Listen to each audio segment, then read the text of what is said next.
बेंगलुरु के इंदिरा नगर इलाके के एक सर्विस अपार्टमेंट में एक लेडी ब्लॉगर की हत्या की सनसनीखेज वारदात सामने आई है। मृतक की पहचान माया गोगोई के रूप में हुई है, जो कि असम की रहने वाली थी। वो अपने कथित बॉयफ्रेंड आरव हरनी के साथ 23 नवंबर को सर्विस अपार्टमेंट में रहने के लिए आई थी। पुलिस सूत्रों के मुताबिक लेडी ब्लॉगर माया गोगोई के बॉयफ्रेंड ने 24 नवंबर को उसकी हत्या कर दी थी। संदेह है कि दोनों के बीच किसी बात को लेकर बहस हुई थी, जिसके बाद आरोपी ने चाकू से माया की छाती पर कई बार वार कर दिया, उसकी बेरहमी से हत्या कर दी।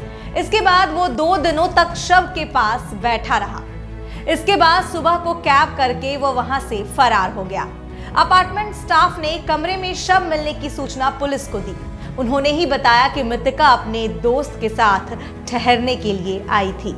पुलिस ने आरोपी के खिलाफ केस दर्ज करके उसकी तलाश शुरू कर दी है। पुलिस के अनुसार माया कोरमंगला में काम करती थी। पुलिस उपायुक्त डी देवराज ने बताया, हम क्राइम सीन की जांच कर रहे हैं। पुलिस और फॉरेंसिक की टीमें वहां मौजूद हैं। पुलिस की एक टीम मृतका की पहचान को स्थापित करने के लिए HSR लेआउट गई हुई है, जहां वो काम करती थी। आरोपी केरल का रहने वाला है, उसके बारे में अधिक जानकारी ली जा रही है। वहीं बताते चले कि सितंबर में बेंगलुरु में एक महिला की हत्या की दिल दहला देने वाली घटना सामने आई थी। यहां एक व्यालीकवल इलाके में एक घर के कमरे में 165 लीटर मॉडल का फ्रिज में 29 साल की महालक्ष्मी की लाश के 30 से 40 टुकड़ों में मिली थी। कई टुकड़े फर्श तक पर बिखरे पड़े थे।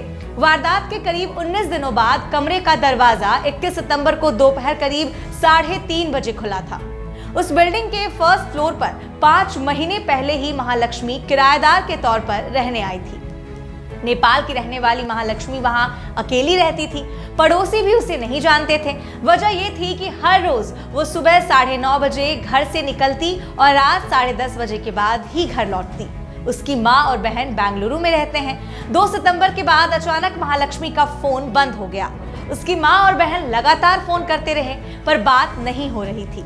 इसी बीच पड़ोसियों को घर से बदबू आई।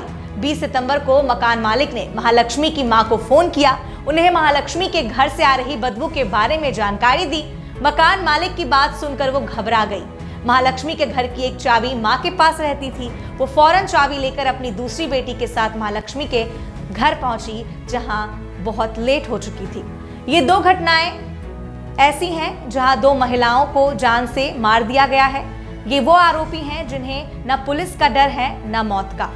इस तरह की घटनाएं कब तक देश में होती रहेंगी, ये अपने आप में एक बड़ा सवाल है। तब तक आप देखते रहिए न्यूज़ वॉच भारत। मैं पूजा भारती, नमस्कार।